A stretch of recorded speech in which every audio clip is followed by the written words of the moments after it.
Welcome to the Baseball Insiders. I am Adam Weinrib, joined as always by Fansided's MLB Insider Robert Murray. Comeback alert, veteran first baseman outfielder Trey Mancini and the Arizona Diamondbacks are in agreement on a minor league deal that includes an invitation to spring training. Just wanted to trip you out if you all got that Jeff Passan notification at the exact same time, because I know you did, because I know who's watching this stream right now. We are going to talk about the Pete Alonso deal, which materialized between our Wednesday show and today. We're wrapping the week live at 3:30 Eastern on a Friday afternoon. Of course, it was the Mets, but somehow it only has 1 year of absolute guarantees. So for those wondering what Alonso was trying to beat, pretty clearly he was looking for a comfortable place to land with the Mets, it would seem. But Robert is here to break it down, of course, and tell us what he knows. Alex Bregman, we thought might be done. The Bregman rumor wins were blowing last show. We thought maybe we'd get that Wednesday. Instead, we got Alonso, and instead Bregman still on the board with just a couple of days to go before pitchers and catchers, plus Robert's notebook, plus your questions. Thanks everybody for joining us. Get your questions in. We'll answer as many as we can. Robert Murray, how are you doing to end another beautiful week and the final one before players are at spring training camps? What a weird week. This is the week of me getting scooped because I have been sitting on Mancini since the Mancini scoop since the winter meetings. So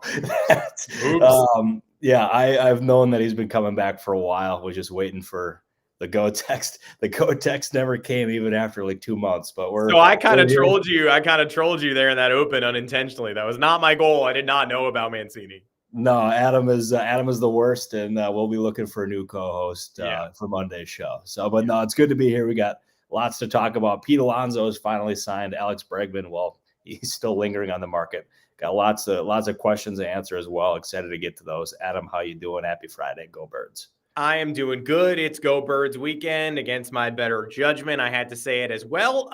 Canyon wondering if I got kidnapped. It's a fair question. No, I'm in the office. I'm in the throes of corporate America today, so different backdrop. It's a soundproof booth. Hope you guys like the sound that is coming out of the soundproof booth. Happy Friday to everyone. If you are not a member of the Discord, we would love to have you in the Discord. And yes, as the comments are noting, Nick Anderson also has signed a minor league deal with the St. Louis Cardinals. Earth-shattering, groundbreaking. We had to delete a 20-minute segment of this show about Nick Anderson destinations from the rundown. So that's a shame. No, that was never happening. But like we said, the relief market heating up so hot that Nick Anderson is now off the board. This is our final show of the week. Excited to get to some of your questions in the All-Star channel. If you join the Discord, join the All-Star channel, you get priority responses in this chat. We also organize private Q&As with Robert and myself in there. The rumor mill tier of the Discord is also where Robert and I will chat with you freely, but not priority, no private Q&As. Just we hang out there. If you got questions, we are happy to answer them. But we would love to see you in the Discord. Otherwise, feel free to subscribe to the Moonshot if you haven't. Highly recommend it. It's our weekly baseball email newsletter where the Fansided MLB team behind the Baseball Insiders, including Robert Murray, break down all the biggest stories in the big leagues with humor, insight, and behind-the-scenes info. And if you want to read that stuff on a website, well, it doesn't get better than the Baseball Insiders feed on Fansided.com. That's where you get the latest rumors and notes from Robert, humor, insight from myself, yours truly, and the best of baseball and pop culture from the Fansided MLB staff writers. So check that out. Wrote plenty about Pete Alonso. I wrote a fake Jim Nantz and Tony Romo play-by-play for Pete Alonso and the Blue Jays being stuffed at the 10-yard line, as Andy Martino said they were about a week and a half ago before Alonso went to the Mets. Man, a lot of ink was spilled about the Pete Alonso and the Mets divorce that never happened. He's back. Maybe not in the long term. It's a 2-year deal. I think a lot of us expected it would be a 3-year with some opt-outs. Instead, it's a front-loaded 2-year with $30 million in 2025 and I believe 24 in 2026. But who knows if he actually sniffs 2026? If he and Juan Soto are as dynamic a combination as they seem like they might be, he'll have a good enough season to test the market again next year. But then again, that's what I thought this year, and it didn't really happen. Robert, from my perspective, he wanted to end up a New York Met. He found his way there, and he did not get anything on the open market that blew the Mets offer away. So what can you tell us about it coming together the old-fashioned way, as we were told, with just Steve Cohen and Stearns and Alonso doing a stare down in Tampa? kind of just felt like they needed to touch base for formality's sake, and they finally got to a place where everybody was comfortable. No, I think you're spot on with that. And Alonso, especially with this deal, it's pretty clear he wanted to return to the Mets. And this was always his preferred option. Obviously, he considered a bunch of different possibilities, with Toronto being one and some other teams being in the mix there as well. But returning to New York and returning to Queens was always his priority. And getting there was a challenge for both sides. We heard Steve Cohen call it the most difficult negotiation that he's done, that it was more frustrating than Juan Soto's negotiation. And we've seen Alonso go from his big ask initially in the offseason to then trying to facilitate a return to New York. And now here we are. And Alonso is returning to New York. It's possibly for 1 year, considering the structure of this contract.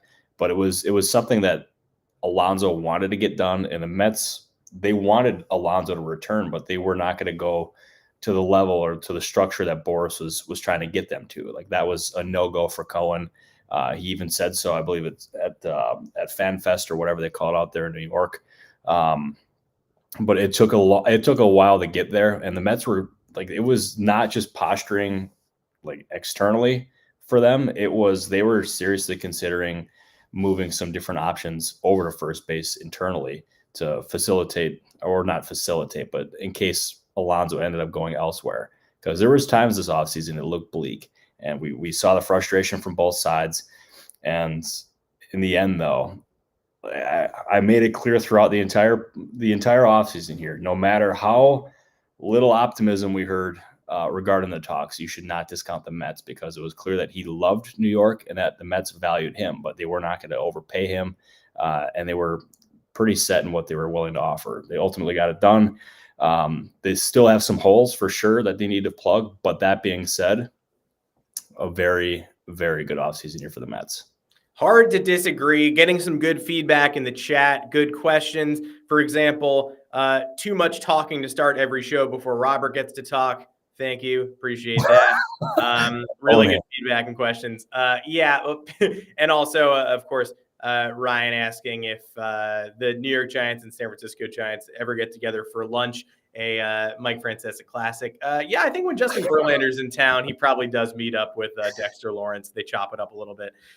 Yeah, we appreciate everybody. And finally, you're right. It's a milestone show for us, because we don't have to talk about the Pirates outfield anymore. We've been doing that for so long, as Ethan Fisher noted. We don't have to answer questions about the Pirates signing anyone who can live and breathe to fill their outfield void, because they found one of those guys in Tommy Pham. And again, we also don't have to speculate about Pete Alonso's whereabouts. But that makes me curious about the unanswered question from this.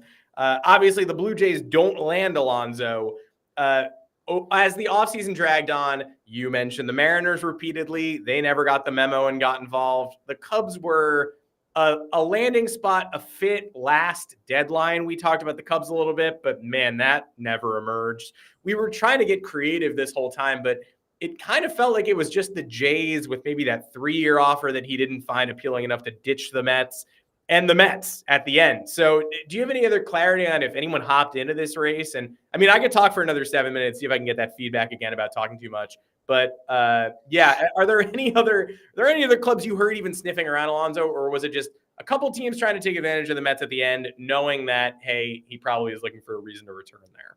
Yeah, I'll go full disclosure on this one. There was one team that I had heard. I was never confirmed. I want to make that clear before this gets aggregated. But some people around the league were speculating that maybe the Giants could end up getting involved in this. Mm-hmm.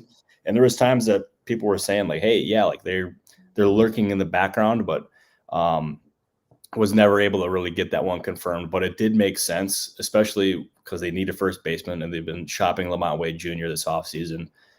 So the fit was there. They need another big bopper in that lineup alongside Willie Adames and some of those other young pieces there.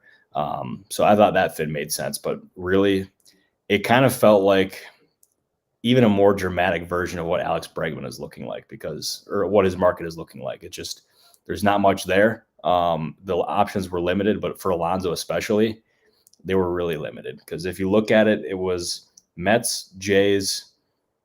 I mean, maybe the Giants still have no idea if they were actually like making phone calls there. But other than that, like it was one just big giant mystery. So that's a long way of answering your question of his market was very limited. Yeah. And look, this comment from Cole is, I think, how a lot of people reacted immediately. I'm really surprised nobody jumped in that market considering the price.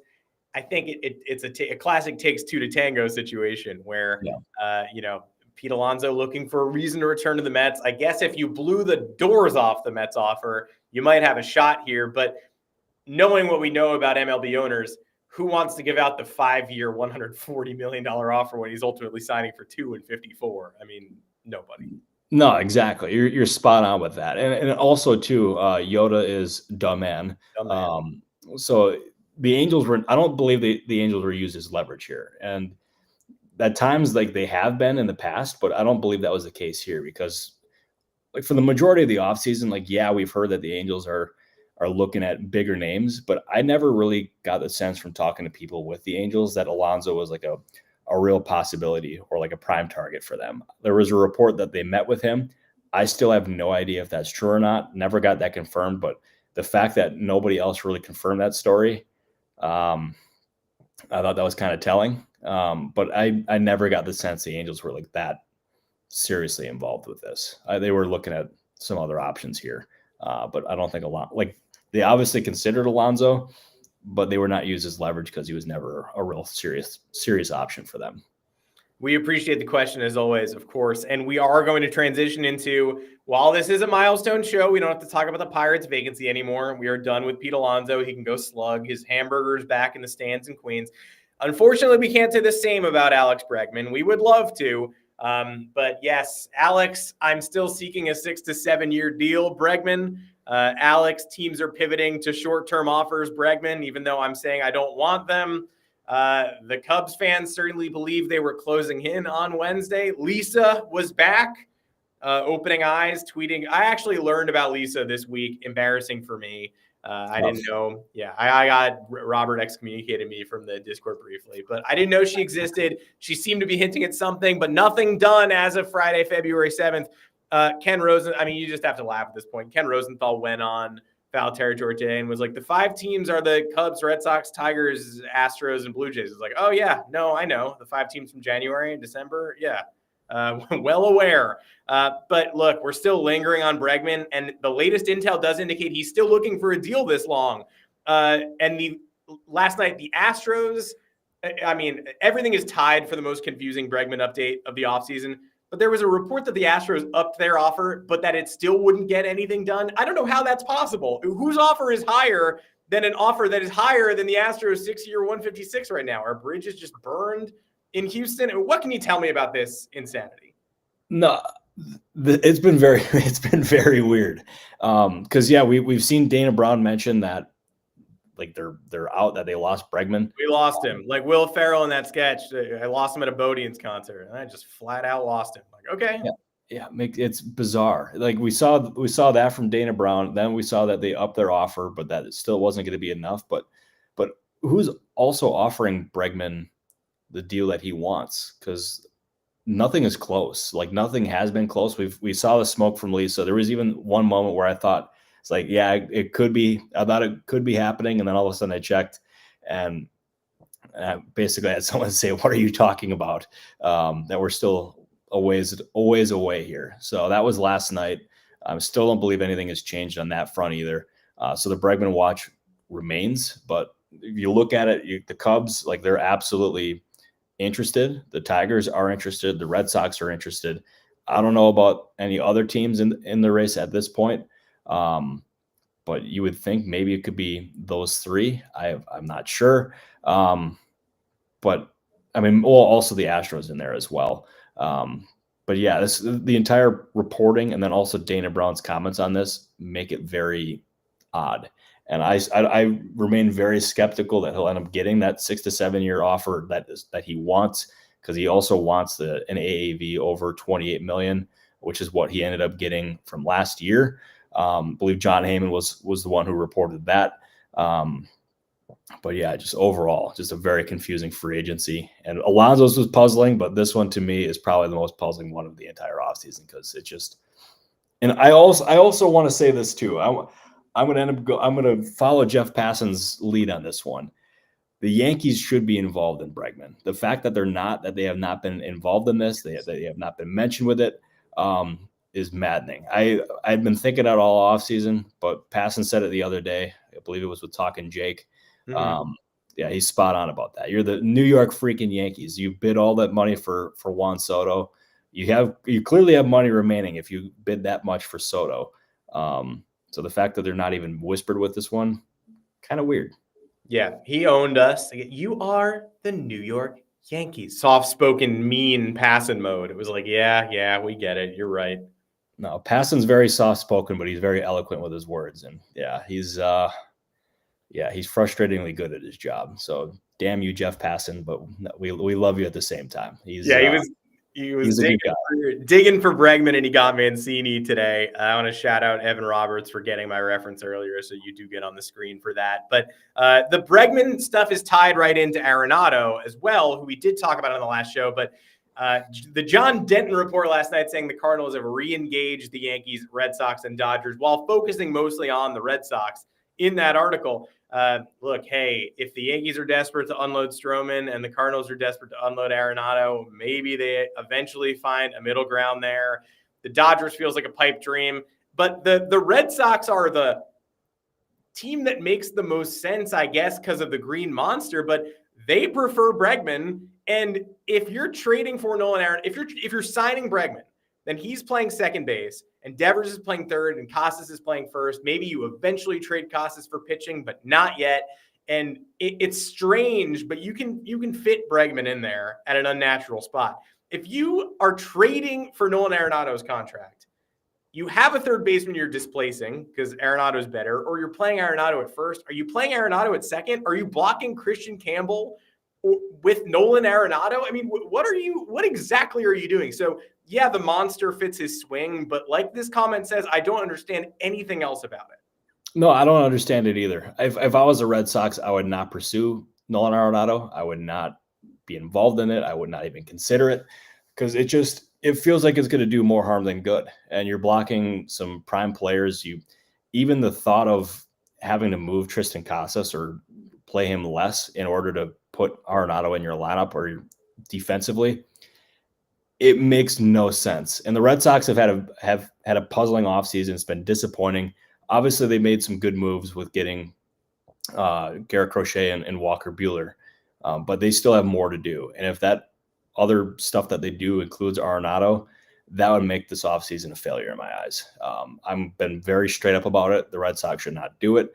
I don't know what the Cardinals are going to end up getting for Arenado, or if they're even going to be able to trade him, because at this point, they have made it very clear that it's plan A, B, C, and D that it's to trade Arenado. So they have no leverage here whatsoever. It kind of reminds me of what the Diamondbacks are doing here with Jordan Montgomery, but it's a mess. And in my eyes, if I was running a team, Arenado would not be at all on my priority list at all. The Red Sox should not do this. Yeah, Bregman on the Red Sox creates some confusion and weird. It's like in the NBA when you get a guy and it's weird spacing, but ultimately worth it. Like, I do think Alex Bregman makes them discernibly better this year, next year, probably the year after that. Then it might get a little wonky. So it's almost worth the squeeze. Arenado, I don't think it's worth moving pieces around, but bingo. We'll figure, hopefully we'll get a resolution here soon. If it's your plan A, B, C, D, these guys report in a week. So do you really want the awkwardness? Do you want Marcus Stroman showing up to spring training after he wiped his entire Instagram? Me personally, I would not want that. There's a reason Gleyber Torres isn't in town anymore after the Yankees said, you should move to third base. And he said, no, I won't. I'm glad you said that about Stroman, because you remember what was it, a week ago that he scrubbed it, it came out that he scrubbed his Instagram, or that he unfollowed the Yankees. Yeah. He did that a while before it ever was noticed. Yeah. He did that long before anyone picked up on it. So that wasn't anything new. I think he did it like a month before that.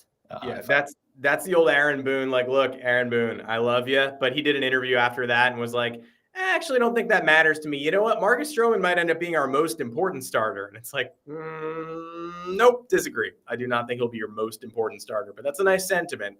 Going to go with a couple of questions, and you led right into an all-star question from Meek Phil in the Discord. When are the D-backs rage trading Jordan Montgomery? And there's a comment here about Jordan Montgomery too. Look, the deal's not fantastic, but he opted in out of spite. Ken Kendrick came out and said, yeah, signed the wrong guy. Yeah, it's egg on my face. We suck at this. We signed the wrong dude last year. We got to get rid of him. Possibly the only situation more untenable than the Yankees and Stroman. He's still on the Arizona Diamondbacks. I mean, any progress here? What are we doing? I don't know if there's been any progress here. I checked, and I just know that he's available, and that won't make sense. Yeah, wait, what? Especially after Ken Kendrick's comments at the start of the offseason here. Like, that was as blunt and as harsh as any owner's comments can possibly be. And it put Mike Hazen in a very almost impossible situation there because he had to address those comments in the press conference, a couple days after that. And he handled it masterfully, which is no surprise here for Hazen. But a Montgomery trade absolutely remains possible. I would not be surprised if that happens. But as of this point, I have no new news on that one to report. Padres news, Drew. I do got Padres stuff for you. And he asked in the Discord as well. Drew took the right route. He's in the comments and he's in the Discord. Padres news, go. We've all seen the reports about the Padres and with Dylan Cease and Michael King. I can confidently say that the Padres have not engaged on Michael King. I would be very, very, very, very surprised if they ultimately traded him. Nothing is impossible by any means, but they have not engaged there, and I do not expect him to be traded. With Cease, nothing cooking there either. So we'll see if anything changes between now and opening day, but nothing imminent there, and I would not be surprised if both of those guys were on the roster come opening day. Obviously a burner. If Jordan Montgomery pitches for the Diamondbacks and throws meatballs down the middle on purpose, is that considered throwing the game? I would say so. I think if you it's going to be hard to determine the difference between purposefully sucking and sucking based on just body of work. And obviously Al Garcia yesterday out for the season. My question was out for the season with injury or out for the season with disinterest from the rest of the league? What is it? It'll be hard to determine what is poor pitching and what is purposeful. But yes, I do think Jordan Montgomery, that would be considered throwing the game, and he would officially be banned from the Hall of Fame. No, he absolutely. I couldn't have said it better myself. Hunter, Jed Hoyer, sound asleep. Unfortunately. No, but Jed is still, he's poking around on some different things, Bregman being one of them, but as of this point, nothing new to report. Hunter did ask in the Discord as well about sort of mid-tier pitchers like Spencer Turnbull and company. Is there anyone from that? Honestly, all we have left is mid-tier pitchers, the Jose Quintanas of the world. Are you hearing any movement in that market, whether it's swingman or starter, that we should be prepared for? I would say I'm going to tie this into the entirety of the free agent market here. And I'll start with starting pitchers. Is that there's only so many jobs left at this point, and there's teams still looking for starting pitchers, but it's a game of musical chairs that's with limited seats at this point. So I'm curious exactly who's going to end up coming off the board, where they're going to ultimately go. I know one team that is looking for starting pitchers is the Cleveland Guardians. But I think at this point of the offseason, especially with the starting pitchers and the remaining hitters on the board, there's going to be an opportunity here for some real value with a guy like Quintana, who's drawing some pretty good interest here, and some of these other guys that are remaining on the market. There's so many players available at this point, but limited jobs. And one thing that I've heard from a bunch of different folks is players typically like to have jobs going into spring training. So I would not be surprised to see in the next few days or a week or so if a bunch of players end up coming off the board. That is something I'm watching for. So it could be a pretty active next week. And I pray to God this is not a case where during the Super Bowl I have to break some news or make some phone calls. Because last year during the Super Bowl, I ended up breaking Yasmani Grandal going to the Pirates. So hopefully that does not happen this year. But I definitely expect a bunch of movement in the next week or so. And Yasmani Grandal still seeking a job. Could happen again. One final question from the All-Stars, and it ties into a bunch of questions we've been getting. JR the Kid 777 asks about, we've talked about the Angels. We've talked about Alex Verdugo a little bit in the past. We've certainly talked about the Angels outfield all offseason long after that erroneous or maybe misinterpreted rumor from early in this offseason that they were going to trade an outfielder of some kind. The Angels do grab Yoel Moncada yesterday. So we had a Yoda is demand question about, hey, what's next for the Angels after Moncada? We just had a Verdugo mention. Where will he end up? So tying this together, do we have any thoughts on Verdugo, and do we have any thoughts on the Angels' next steps, or are they mostly done? Cooper made an appearance in the background, so good job, Coop. First episode in a long time not taking place in my home office, so no Biscuit, though I can assure you he's doing very well at home. No, we love that. Shout out to Biscuit. But with the Angels, they do have interest in Verdugo. There's Biscuit. We love that. That's what he's up to right now. That's a live feed. Hi, Biscuit. He's just standing still. I'm proud standing still for a very long time. Yeah. So the Verdugo market, from what I've kind of gathered, includes the Angels, includes the Blue Jays, includes some other teams here. I think San Diego would be an interesting fit, but I don't know if that's necessarily the most likely thing in the entire world for them. The Pirates had very strong interest in Verdugo, but after signing Tommy Pham, I would call that very unlikely. Actually, probably even stronger than that, if I'm being honest. I do not think the Pirates. I don't think it's impossible for the Pirates to add another an offensive threat. But that being said, I think it's up in the air at this point whether or not they're going to end up going and adding another piece for the offense. But Verdugo's market includes those teams. I don't know if anything imminent there by any means, but he is certainly drawing interest at this point as well. Appreciate the question as always, and thank everybody for joining us on a Friday, except for no thanks to this person who said, less dog, more baseball. You are Nicholas, you got to be miserable, buddy. If you got to be miserable, my friend. You are so banned from the stream. It's crazy. Find me later. We can ban you. We appreciate everybody joining us as well. Final show before the Super Bowl, which could be a relaxing experience. No chance. Because either you're breaking news or you're stressed out for 3.5 hours watching the Eagles. And these games are always way longer than you think they're going to be. This is a 4-hour football game with a 35-minute Kendrick Lamar concert in the middle. You're going to be on edge. You're going to be anxious, jacked up, head in hands, mopping head with towel, running in circles. Absolutely no slowing down for you. Would you rather the Birds be in the Super Bowl or not be in the Super Bowl, honestly? Oh, I would love. I'm so thankful they're in the Super Bowl. All right, okay. Holy crap! Because I'm gonna be sweating it pretty good. Yeah, I'm already a nervous wreck. I'm not kidding. Like the last 5 or 6 days, I've dreamt about the Super Bowl, and today I've been wired just thinking about the game. So Monday, I'm either going to be in the greatest mood ever, or I'm going to have to call in sick. So that'll suck. Mm-hmm. But I'm anxious for it. Go Birds. Yeah, should be a good time. What's your pick, Adam? Less Super Bowl, more baseball. No, I'm still sticking with the Eagles, and I said this on a previous show and got comments afterward. Like, are you just saying that to be nice to Robert? No, I actually think the Eagles are going to win this football game. If you look at the wins both teams have this year, one of them has 9 dominant wins and one has 12 squeakers, and that's the Kansas City Chiefs, who should have lost to both of the playoff teams they beat in the divisional and championship round last year.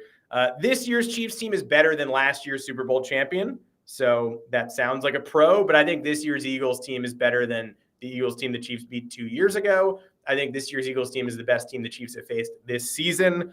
And I think that I don't think it's going to be a dominant victory. Steve Spagnuolo's defense always shows up in big games. There's no way there's not going to be a well-timed blitz and a great third down stop. Jalen Hurts takes too many sacks, but I think the Eagles are going to win 27-21. Wow. Fired, just shoot it right into my veins, Adam Weinrib. If that happens, I would be the happiest man this side of the Mississippi. It'd be pretty crazy. I'm hoping that's indeed the case. I have 30-27 Birds. That is my pick. I am going to. Well, I don't know if I can say that on the show, but I'm very excited. I cannot wait. Shall be a good time. But I have things to tend to, so it shall be a good time. So go Birds. Adam, I appreciate you. Everyone in the comments, we appreciate you. Joanne, our lovely producer, who is not here, who is at the Super Bowl, we appreciate you. See everyone back here on Monday when we will know the results of the Super Bowl. That is true. We will. We should. If we don't, something's gone horribly wrong. We appreciate everybody joining us. We will see you back here Monday afternoon, 3:30 Eastern. Joanne running the board, Robert and I on the show. Stay tuned, subscribe, turn your notifications on to know when we're going live. Take care, everybody. We will catch you on Monday. That we will. Thank you, everybody.